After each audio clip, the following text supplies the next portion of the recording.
All right, everybody. Hey, welcome. Very fascinating day today. I hope we get some questions today based on what's been going on with the market. I indulge your patience for one moment because we're waiting for the screen sharing application to load up. Let's see what's going on here. I may have to just blabber for a few seconds here. Let me get rid of some other. Relaunch the projector. Let's start that screen sharing again. I apologize. We had a little short circuit there. Let me close down a couple other programs. Maybe that'll help.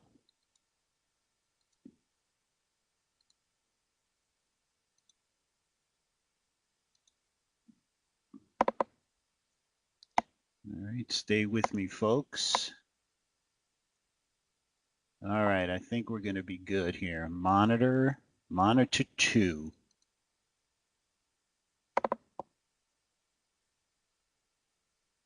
Okay, it's coming. I promise you it's coming. Just connecting.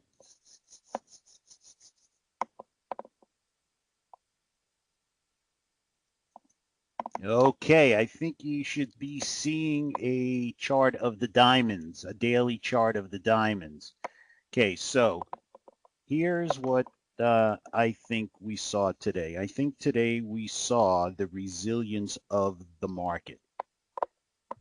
Yesterday in the afternoon, the whole Korean thing with Kim Jong lunatic, and then the president responding, and the market. You could see here, if you see right over here, the yesterday the Dow was on the verge of making new all-time highs, backed off. Today we backed off again, but we were able to recover. And even though we were down for the day, it was minor, and the close was higher than the opening. That's what this candle means right here. So in this platform, which is Telechart 2000, you're able to control the color of the outline and the fill. So in this platform, you get both pieces of information in the same candle. So a candle is colored in, is filled in if the security was higher for the day, and then the red and the green tell you if the opening was higher or lower than the close. So today we had a day where the market was not up, but the close was higher than the opening, and that's what we saw going into the close today. We saw the market come back very, very strongly. In fact, the S&P, I think, if we go to the S&P, was only down 90 cents today. Let's just look at that for a second.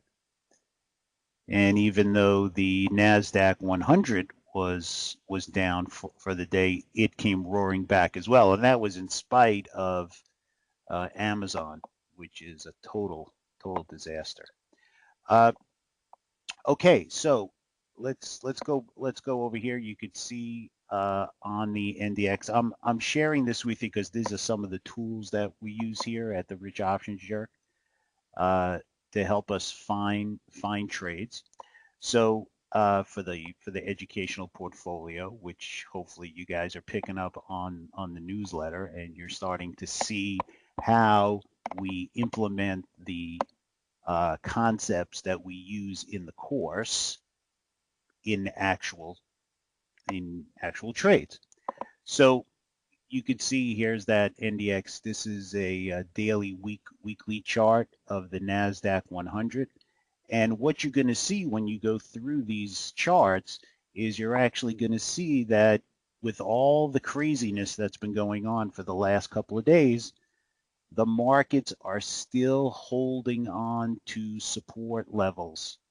They have not broken support levels. So when we look, whether we look at the NASDAQ 100 or we look at the S&P, you'll see when this comes up right here. Focus on this chart right up here in the upper left-hand corner.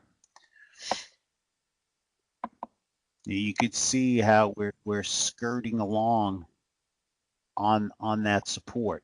Okay, so the market is still showing tremendous amounts of resilience. Now, this weekend, I talked about the fact that, you know, things might be getting a little touchy here because we have seen some things, some divergences, as we call them. We've seen the transports not doing well at all. And that would be the ETF we use for that is the IYT right there. You could wait for that to come up.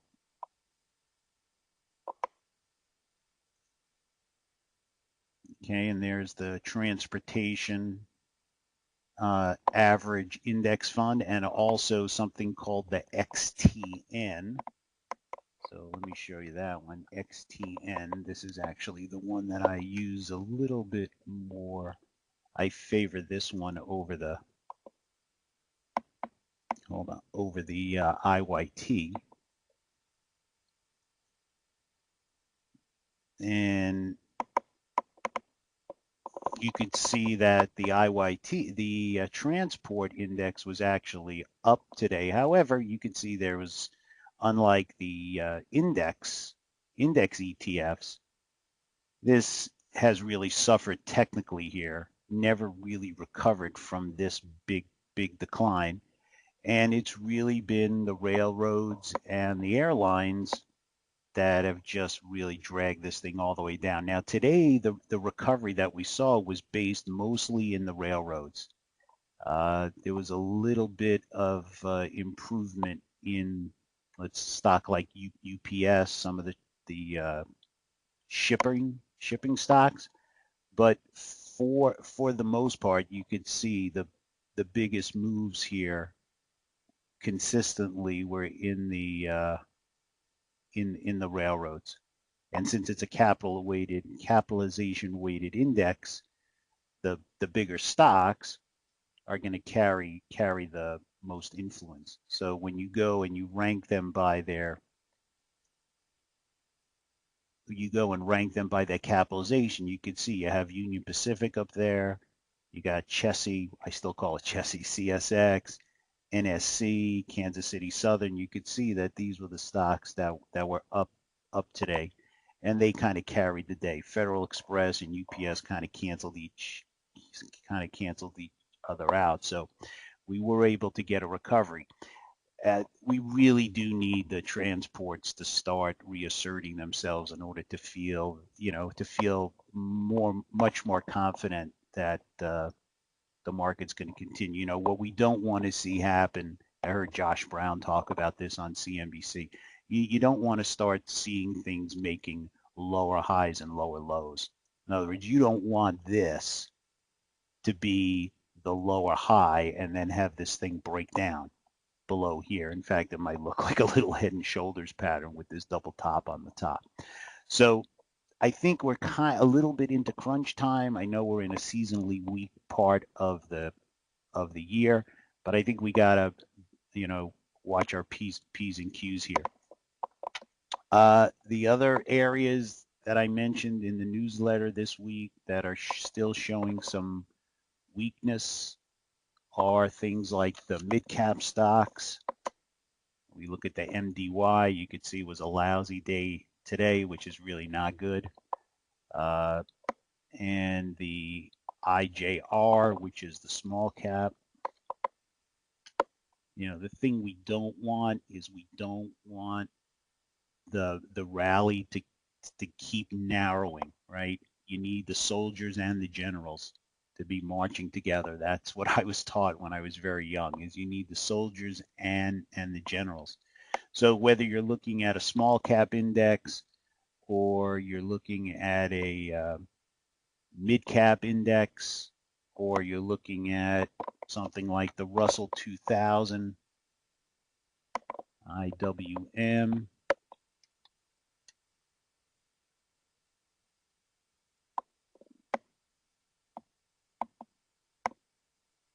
Right, see right here, you really need to see some of these things start coming back. So even though the major indexes are at support and they are showing some resilience, uh, you have to respect the fact that in the big picture, a lot of these other indexes are not doing that great. Okay, so we're going to keep an eye on that. Remember, the way we teach in the rich options jerk, it really does matter what the market's doing, up, down, sideways, right? We're going to look at stocks and we're going to look for strategies and going to look for trades that can exploit stock movement through time, can exploit volatility, can exploit technical analysis, probabilities, things of that nature. Now, if you've been following us in the first few weeks that we've been holding these webinars, you've noticed that we've been focusing mostly on the diagonal spreads. We only had one uh, credit spread, which was in the IBB, the biotech index, where we sold a $5 out of the money put spread for 90 cents, which expired worthless. Strangely enough, that that index is actually coming back down into its old support level where things got very interesting for us. So let me show you that, and I'll show you what might be coming up here. Stocks in this group, like you could see a sell signal just came up. So let's get back over here. So here's why we did this back in July when the index was up here. We sold the 305 300 put spread and we collected 90 cents. Okay, now it's out of the money, has some volatility. Sure, it was out of the money, so the probability of the option expiring worthless was pretty high. But remember what we say when we talk about these trades. The probability is the probability of the option expiring out of the money at expiration from that exact day, at that exact moment. Okay? As soon as the stock moves or the clock ticks, those probabilities change. So one of the things that I make a really important point of drumming into the students, right, that are taking the course, is that you've got to take those numbers just as instantaneous probabilities. They really don't tell you very much because these things are going to change all the time, right? So let's put it this way. If you recall this from the course, if this index right here, this IBB, let's say we're going to sell this out of the money 305 put, okay, when the index is down here, okay, it has a 2-week expiration. If the volatility levels in the index at that time are high, these premiums are going to be relatively high, but the probability of them expiring in the money is also going to be higher than if the volatility levels in the options were low. But if the volatility levels in the options were low, giving it a low probability of expiring in the money, then the premiums would be low, right? So what I'm trying to get across to everybody in the course is that we want to understand what those probabilities are. We want to try to play those probabilities to our advantage. But we also have to understand that because an option is a mathematical creature, it is a statistical creature, that as the clock and the stock each move through time, those probabilities are going to change as well. So you just don't do something just because the probability of it expiring worthless is 90%, meaning the probability of expiring in the money is 10%, right? This could be the 10%. This could be the 1 out of 10 times that it actually does expire in the money. And then how far it expires in the money, God knows, right? And you saw that in the course, hopefully, when you saw the example that I did with Netflix, which was an earnings play. The implied volatility levels were elevated. So great. So you got paid.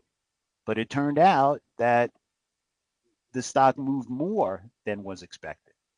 So you got to understand these things, but you also have to put them in the proper context.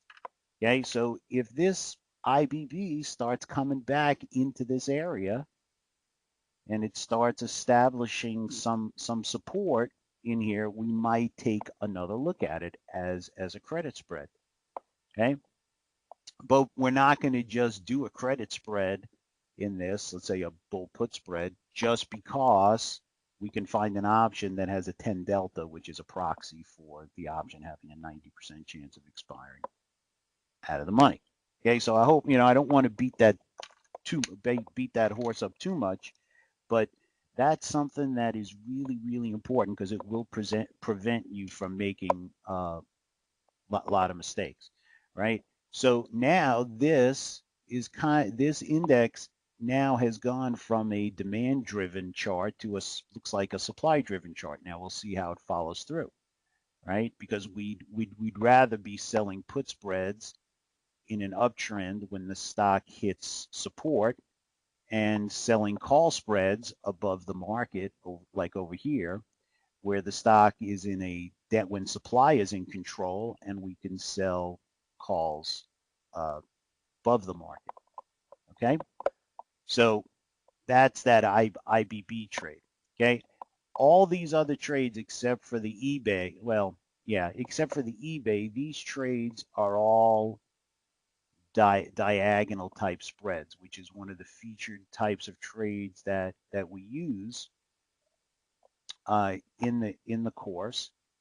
And we actually added one on Monday. If you caught us, we added the Pepsi right here. We added the Pepsi diagonal where we bought the September 22nd 115 call, and we sold next Friday's 118 call, and we did that for a $2.34 credit. We're actually about flat on that right now. We did the trade when the stock was 116.80. You could see the stock's 116.63 right now. So the stock actually, if we look over here, the stock actually came back during the day to close just about 7 cents off its high for the day. Now, what does that trade look like?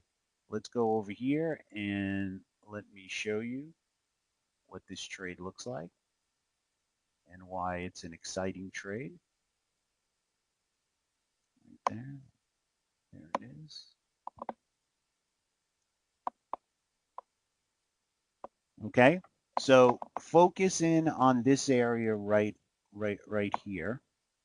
And what you notice is the stock is right around here, which is right about where we put the trade on. Okay, now why do we do this? Okay, we do this because, as you know, we're this big. We really do ride this horse all over town. We yell out, stocks move through time, stocks move through time, stocks move through time, right? So how do we take advantage of that? Well, one of the ways we take advantage of it is we play one time frame against the other.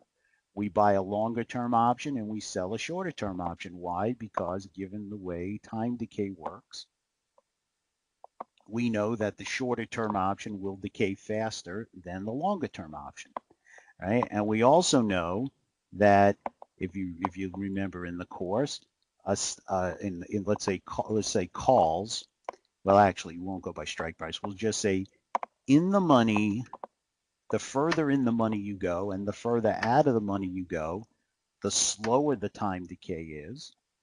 And the closer you are to being at the money, the faster the time decay is. So part of the trick, part of the game, right, to win the game You want to find for yourself what that sweet spot is in this trade between the time decay, the theta decay in the option you own, and the time decay of the option you sold. So this trade in Pepsi, what we did was, let me get rid of these two here. In this trade, what we did was we bought the September 22nd 115 call, and we sold the 118 call for next Friday. The purple line is what happens to us today. The blue line is what happens to us next Friday. Okay? Because remember, we have two things going on: stock price movement, which is delta, and we have time movement, which is theta. So if the stock were to move up right away, let's say to 118, which you see right here, this 118.04, if you look down in the lower left-hand column here, you'll see a P&L diagram, a P&L number, and you could see that if this is a two lot in here, you could see that we paid $2.54 for it, and now you're looking at the stock running up to 118, which is only $1.40 from where $1.60 from where it is now. That's 118.22. The stock's 116.83. Okay, I'm sorry, 116.63. So it's $1.60 from here. So if the stock goes up $1.60, that two lot, which we paid $2.50 for, is actually up 90 bucks. So you put up almost 500 bucks and you have a $90 profit in a day. Okay, not too bad, right? It's almost 40% in a day, but it gets better, right? Because as time goes by, because the option you own is losing less extrinsic value at a slower pace than the option that you sold, on Friday the 18th, that profit goes from $93 all the way up to $206. Okay? And that's $100 a piece, right? Because it's a two lot. So here you spend 500, you can make 200 in the span of two weeks, right? Remember, we also talk about going for singles, right? We want to hit singles. When every once in a while we'll find a trade. We'll have a trade where something will just click and we'll have a double or a triple.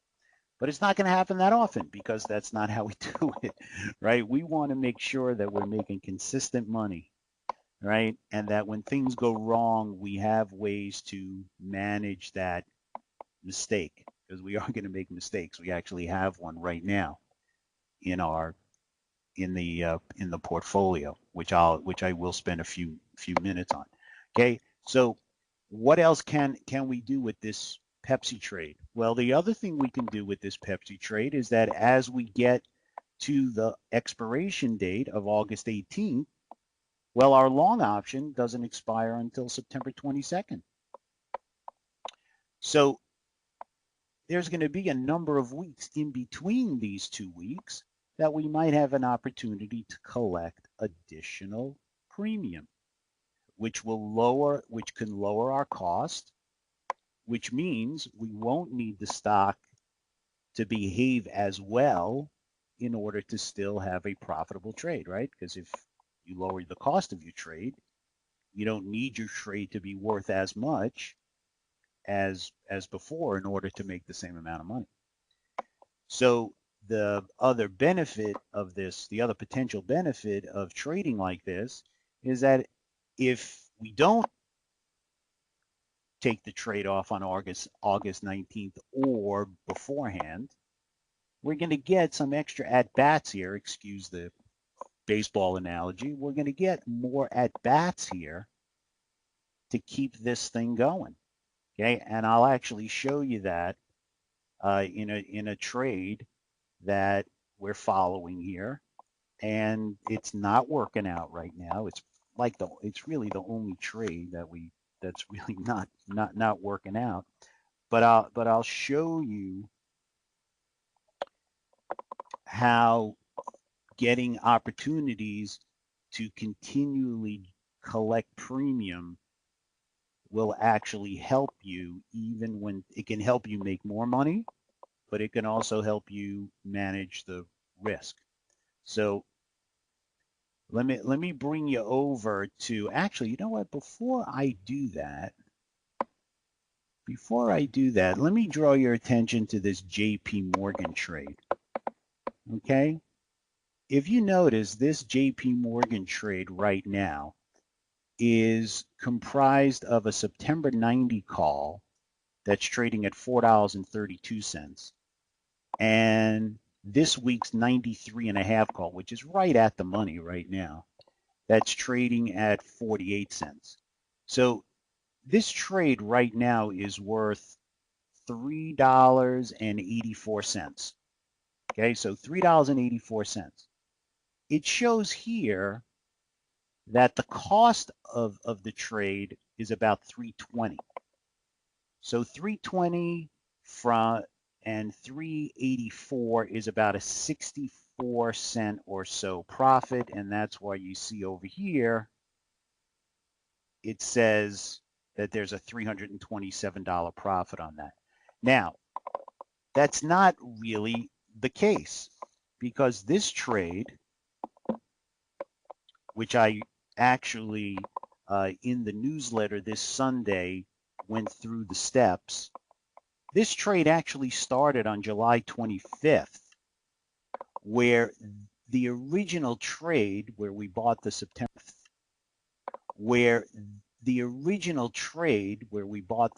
90 call, but we sold the July 28 93 call, that actually cost us $3.57. Okay. Now the net cost of the trade is $3.31. Okay. So it's actually a little higher than this. Okay. It's a little higher than this.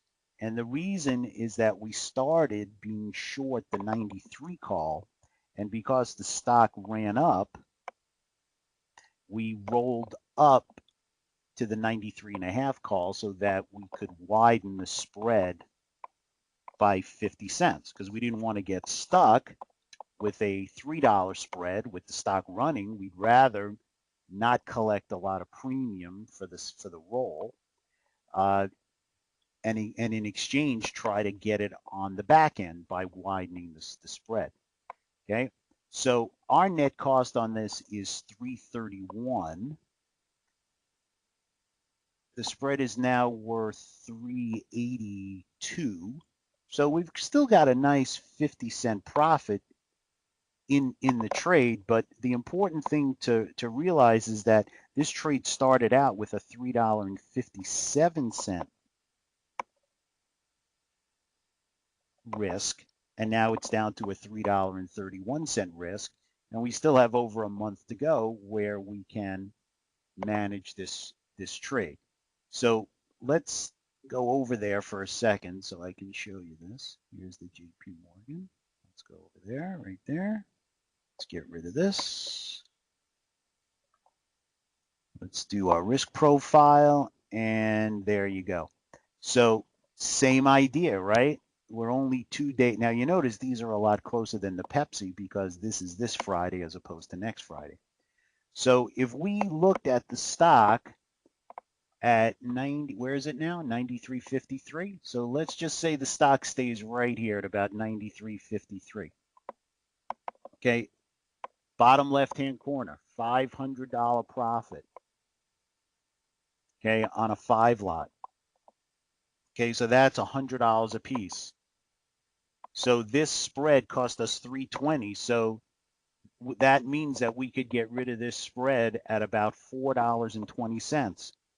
So even with our 331 cost, selling something at 420 would be a $90 profit. That'd be almost a 30% return, and the trade started on July 25th. So How long is July 25th to this Friday?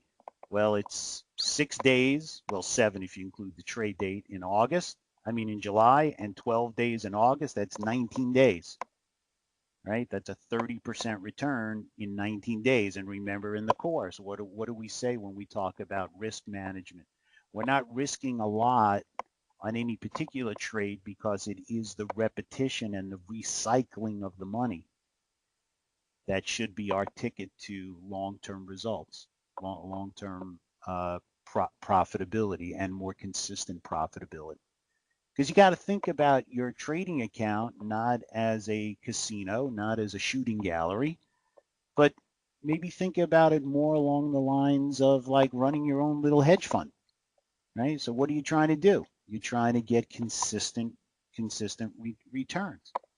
So these types of trades, whether it's this or the credit spreads, the iron condor, some of the cutesy things that we talk about in the course, these are the kind of trades that can help you create increased likelihood of consistent, acceptable returns. We're not, like I said, every once in a while we find something that is just going to be a double or a triple, and that's great. It's just the way it works out. We had one. I had one before we started the Rich Options Jerk. I had one in T-Mobile on the put side. I paid 30 cents for it.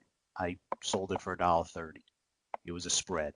We just happened to quadruple in value. Okay, so it happens. Great. I'm not going to return the money. Ring the cash register. But that's not I wasn't expecting that. But it happened quickly. The stock moved further. The stock moved to my target price much more quickly than I had expected. So I took the trade off. Okay. You don't want to overstay your welcome. Okay. So that's the plan. Okay. Now, let me get into this Schlumberger trade. Okay. Again, trying to help you understand the theory and the execution behind what we're doing. Okay. This could end up being a mistake. Okay.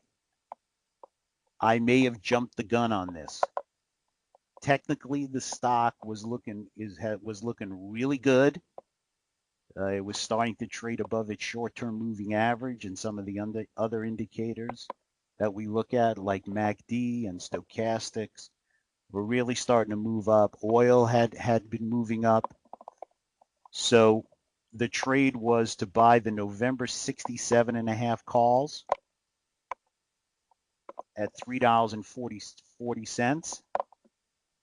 But our first trade was for an option that expired last week, which was the August 4.69 call that we sold for 35 cents. So that got the cost of this down to 305.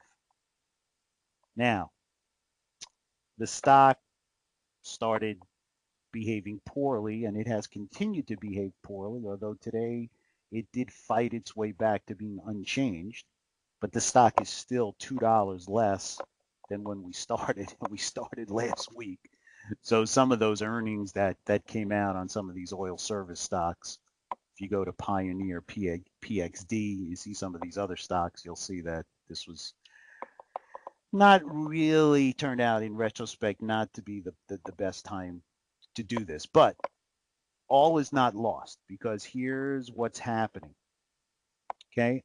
What happened last week is on Friday, on last week's expiration day, I was able to buy back the 69 call that expired Friday, but instead I sold the 68.5 call for 40 cents. Now, in order to close out the short, which was the 69 call, I did have to pay a penny for it. So that created an additional inflow of 39 cents. So guess what? Our risk is no longer $3.05. Our risk now is only $2.66. So after being in this trade for 2 weeks, Our risk is down to $2.66. Now, am I happy that the November 67.5 call is only trading at $1.80? Yes, of course. I'm upset about it. But that $1.80 is not against this 340, right? Because that was what I paid at the beginning. Now my net cost, my net risk in the trade is only 266. So I'm not even down $1 yet on this trade. And if you were following us again, if you were following a few weeks ago, we had made over $1 in a UPS diagonal. Okay. And that was a shorter term trade that we took off just before earnings because I really don't like to hold stuff past earnings because as you can see, crazy things can happen. And in that case, the stock actually did go down. So having a call diagonal spread was not going to be the healthiest thing financially. So what are we going to do? What we're going to do here is we're going to keep looking for ways to generate premium and get the cost of this November 67.5 call lower and lower and lower. Now, if I do something on Friday, we will review it on Monday because with the stock down here at 65.5, as you would rightly assume, I'm probably not going to get a ton of premium. Let me go to, I'm not going to get gobs and gobs of premium for next week's 68.5 call. In fact, you could see here, the 67 call for next week is only 25 cents.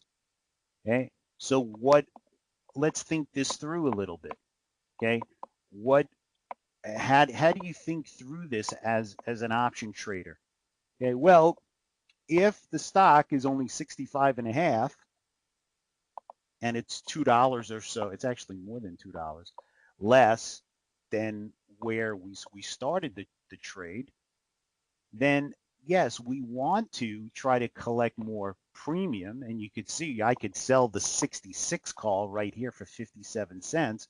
But what is it about options that you sell that you got to be careful of? You got to be careful of gamma because gamma is the thing that makes the delta move. Delta is how much the delta is going to move. And if you sell a 66 call when the stock is 65.50 and the stock starts moving, this option could start increasing in value pretty quickly. In fact, it may move up faster than the benefit you're getting from the theta decay.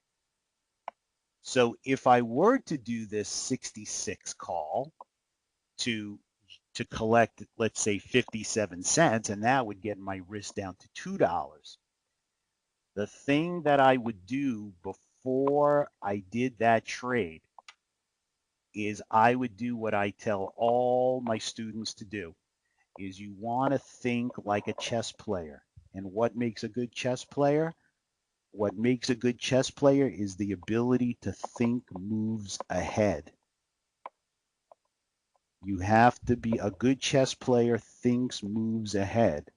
So what move ahead do I have to plan for if I decide to roll to this 66 call, which by the way is lower than the 67.5 call that I own, right? If you're short a lower strike call and you're long a higher strike call, that is not a bullish trade. That's actually a bearish trade, right?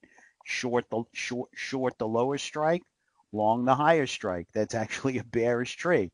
So for a week, in order to get that extra premium, I have to, in the short run, shift my trade from bullish to bearish. Now, as a trader, right, we have to be willing to change our mind. So if this does turn out, if Schlumberger turns out to be now in a bearish trend, right, it's not like I just bought call options and now I have to get out of them. Because I did a diagonal spread, depending upon where I put my short strike, my call diagonal can be bullish if my short strike is above my long strike, or my diagonal can be bearish if the short strike is below the long strike.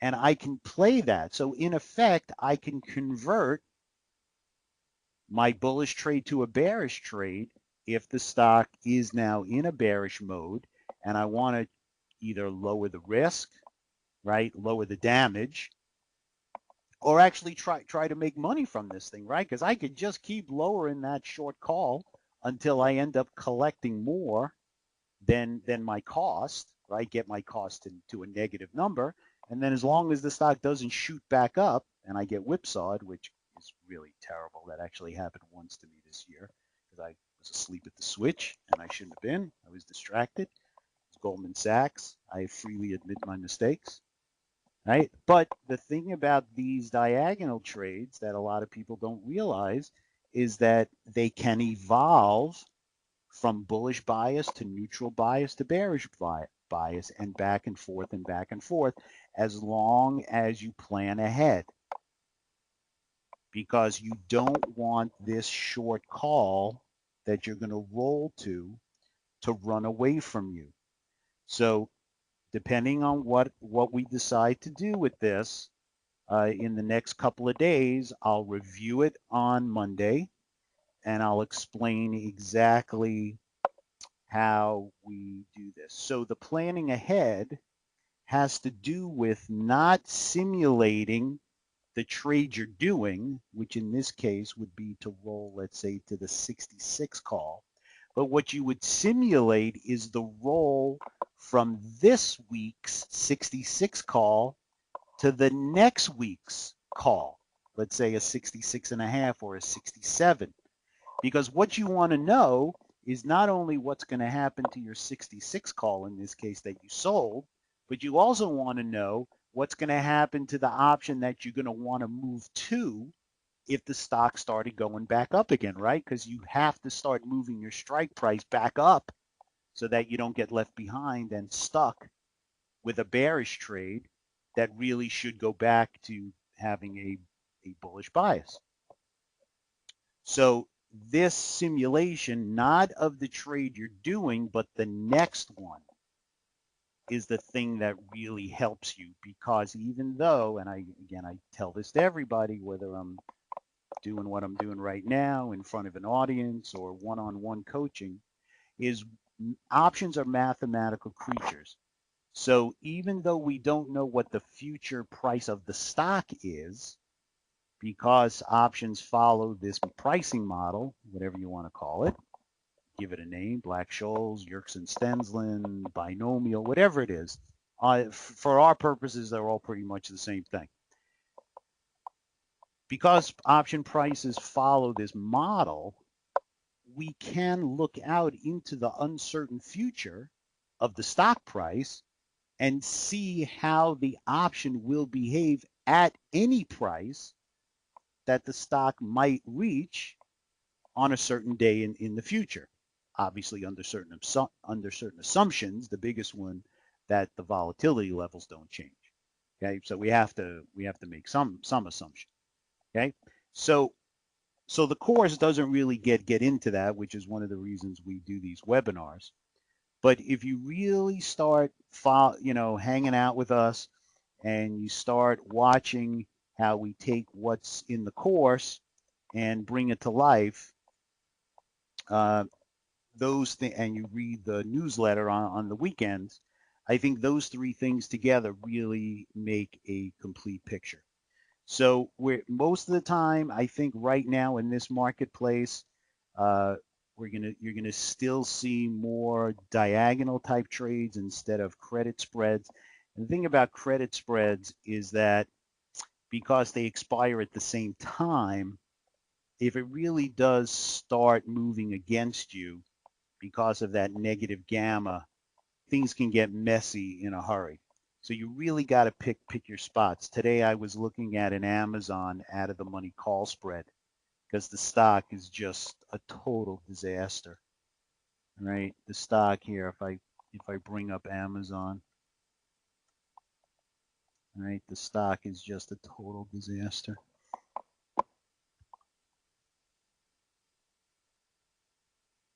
It actually gave a new sell signal over here. So I was looking at some credit spreads up above here, right? But obviously with the stock here, this is 20 some odd dollars. Doesn't sound very far, right? But there is resistance up here, but the stock came all the way down and actually recovered a little bit today. So again, with these earnings and individual stock volatility, if you put things in the same expiration date, you really don't have a lot of flexibility. So personally, I always am biased towards the diagonal spread because I like to have a lot of ways to play it, a lot of ways to manipulate the trade, overlay other types of things, which you'll probably see over time as the case warrants. But just like the IBB, maybe we'll find some credit spreads. I mean, if you were a betting person, you could maybe do a credit spread here a little bit around 965. But, you got to be very, very careful because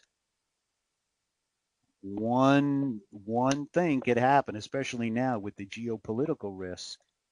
Uh, if you're on the wrong side of this thing here, Google gave a weekly sell signal also. Uh, one thing goes right, one thing goes bad. This thing just shoots up. That negative gamma just blows you right out of the water. Okay, so hopefully that was helpful and instructive to you folks. Uh, I think this might be our third week of actually being together. So I appreciate you folks hanging out with us. So why don't I do this? If anybody's got any questions, I think if you type it in the chat box, I'm still pretty new at this. This is not something that I'm an old guy. I'm in my 50s. I my kids know so much more about this than I do. If you have a question, type it in the question box. And let's see, current chat area status for the room is open. Change the chat area for all participants or for yourself only. Current chat status for the room is open. Okay, so it should be, if you have any questions, just type them in there and I should be able to see it. Maybe something's on your mind about the market. I know there's some crazy cross currents going on here, but given what you're learning about options, you'll see they're all manageable. Can't guarantee a profit, but these things are all manageable. Anybody? Bueller.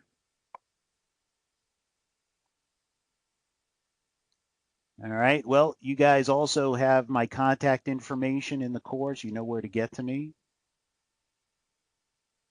I think it's Elliot at investingshortcuts.com, I think. So keep hanging out with us. I think you're gonna learn a lot of things that other people aren't teaching. So have a great rest of the week and a successful Monday as well. And catch the weekend newsletter, and we'll catch everybody on Monday afternoon. Good luck, everybody. Good trading. Good trading to everybody. Have a good night.